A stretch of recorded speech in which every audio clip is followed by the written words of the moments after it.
खरं म्हणजे मी तुमचा फॅन आहे. राहुल आणि आम्ही दोस्त आहे, माधव असेल, सर्व शिंदे परिवार आणि एक मोठे असते या ठिकाणी बसले भालचंद्र. अध्यक्षानंतर बोलायचं नसतं पण नावात चंद्र आहे, त्यात मी थोडासा प्रकाश टाकून जातो. साहेब तुमचं आगाध ज्ञान आहे. या माणसाशी माझी बांधिलकी आहे. या माणसाने मला बोलवलं की माझ्या तोंडून नाही हे कधी येतच नाही. खरं म्हणजे मी पहिल्यांदा दिलगिरी व्यक्त करतो अगदी टीमचं. आजारी जरा थोडंसं असल्यामुळं दवाखान्यात जावं लागलं साहेब, त्यामुळं मला यायला उशीर झाला. मी फोन केला होता कसल्याही परिस्थितीत येतो, कारण जिथं माझी माणसं असतात त्या माणसात येऊन माणुसकीचं दर्शन घडवण्यासाठी आपण या ठिकाणी येतो. अशीच माणसं आहेत. हे घडवलेत कोणी तर या भीमानं. म्हणून आले किती, अरे गेले किती, आले किती गेले किती, पडून गेले भरारा. संपलं नाही आणि संपणार बी नाही माझ्या भीमाचा दरारा. या भीमरावांना वंदन करून मी भाषण करण्याच्या अगोदर पुन्हा एकदा घोषणा देतोय. बोला डॉक्टर बाबासाहेबांचा, बोला डॉक्टर बाबासाहेबांचा. जय भीम, जय भीम. खरं सांगू, प्रत्येक वेळेस या ठिकाणी बोलवलं जातं. अहो पार्टी म्हणून नाही, आपली माणसं म्हणून इथं येतो. जी आयुष्यात कधीच जात नाही ती जात लावली जाते. पण या जातीत बी एक आहे, महार कुणाला म्हणायचं. अरे मी हारणार नाही, कारण माझ्या भीमाचं शिक्षण आहे. जिथं हारणार नाही तो माणूस म्हणजे महार. लाज वाटायची काय कारण नाही मित्रांनो. इतिहास घडवलाय महाराणी भीमा बुद्रुक या ठिकाणी आणि त्याच्या पायी काय बाबासाहेब. मला माहित नाही, मी देव नाही पाहिला, पण तुमच्या चेहऱ्यावरचं हास्य पाहतो ना, खरं म्हणजे मलाही देव दिसतो. म्हणून मी देवासारख्या माणसात येण्याचं भाग्य या मंडळींमुळे मला लाभतं. आणि खरं म्हणजे तीच एक दुःख म्हणण्यापेक्षा आपली माणसं ज्या कुटुंबात असतात, पैसा काय कोण बी कमवतो सांगा ना, पण माणसात येऊन माणसासारखं राहून डोळ्यातील अश्रू पुसणारी माणसं ज्यावेळेस येतात, अश्रू जमिनीवर पडले तर ते आपले असतात का? नाही ना.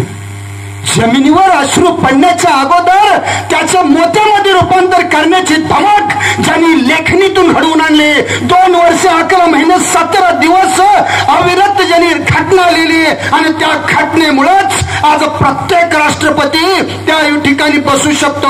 हाच देव जन्माला आला होता तो तुमच्या आमच्यात 14 एप्रिलला. म्हणून पूजायचं असेल तर या देवाला पूजा. ग्रह तारे बघून काय पुजताय? ग्रह तारे बघून मी माझी कुंडली काय बघतोय? बघायचीच असेल कुंडली तर माझ्या भीमाचा ग्रंथ वाचून बघा ना, नाही का? भीमाचा ग्रंथ वाचा. भविष्य बघू नका. टाळ करून कामाला लागा आणि असं काम करा ज्याच्यामध्ये भीमरावांचं शिक्षण, भीमरावांचा श्वास, भीमरावांनी घटना लिहिलेलं जे दातृत्व, मातृत्व आणि कर्तृत्वाचा तिहेरी संगम असेल. आणि असं बना की तुमच्याकडे बघून बनलं पाहिजे. हा भीमाचा पट्ट्या आहे, भीमाचा पट्ट्या लक्षात ठेवा. सरांनी सांगितलं. खरं म्हणजे सर आलेत. यामध्ये भालचंद्र कांबळे सर असतील, गौतम साबळे सर असतील, गायकवाड साहेब असतील, सगळं शिंदे परिवार असेल, झेंडे परिवार असतील, झेंडे सर असतील. खरं सांगू सर, प्रत्येक जयंती, प्रत्येक कार्यक्रम, प्रत्येक सुखदुःखाला न सांगता येण्याची, कारण गर्दी कुठं होते? आपली माणसं ज्या वाटेने जातात असा वाटाड्या आपल्या येऊन गेलेला आहे. 68 देशामध्ये आज विचारलं जात नाही आज तुम्ही इंडियन आहेत का?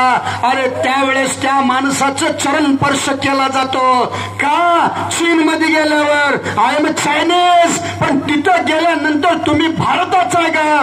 भारत शत्रू आहे, पण बाबासाहेबांच्या विचारांमुळे तिथली लोक सुद्धा पायाला हात लावतात. हा चमत्कार आहे या व्यक्तीचा. लक्षात ठेवा, या व्यक्तीचा.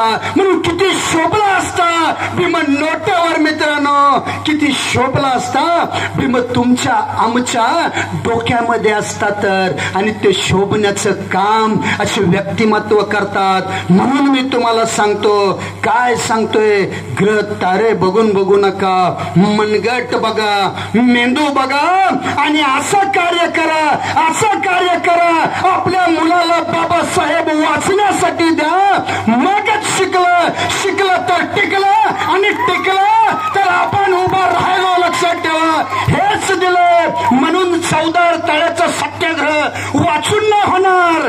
चौदार तळ्याचं पाणी ज्याने प्राशन करण्यासाठी गरिबांच्या घराघरापर्यंत थेंब नेलं, तोच थेंब रक्तामध्ये मिसळला. तेच रक्त श्वासमय होऊन आज राज्यघटनेच्या रूपामध्ये मत देण्याचं परावर्तित करण्याचं काम आपल्याला करायचं आहे. तेव्हाच 14 तळ्याचा सत्याग्रह उतरला. म्हणून आपल्या बाळांना शिकवा. काय एक कथा सांगतो बाळाची. शेवटी आपण थांबतोय बऱ्याच उशीर.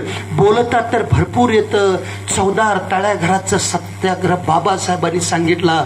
पण बाबासाहेबांचं छत्र लहानपणी हरवलं. 20 रुपयाची शिष्यवृत्ती घेऊन सयाजी महाराज गायकवाड यांनी दिली. छत्रपती शाहू महाराजांनी दिल्यानंतर सुद्धा शिक्षण थांबलं नाही. म्हणून दुसऱ्याचे रील बघण्याच्या ऐवजी, मोबाईल हातात देऊन दुसऱ्याचे रील बघण्याच्या ऐवजी रील बनवणारा बाबासाहेबांचा पट्ट्या बनवा. तेव्हाच शिक्षण अंगीकारलं. लक्षात ठेवा. म्हणून मी म्हणेल, डॉक्टर बाबासाहेबांचा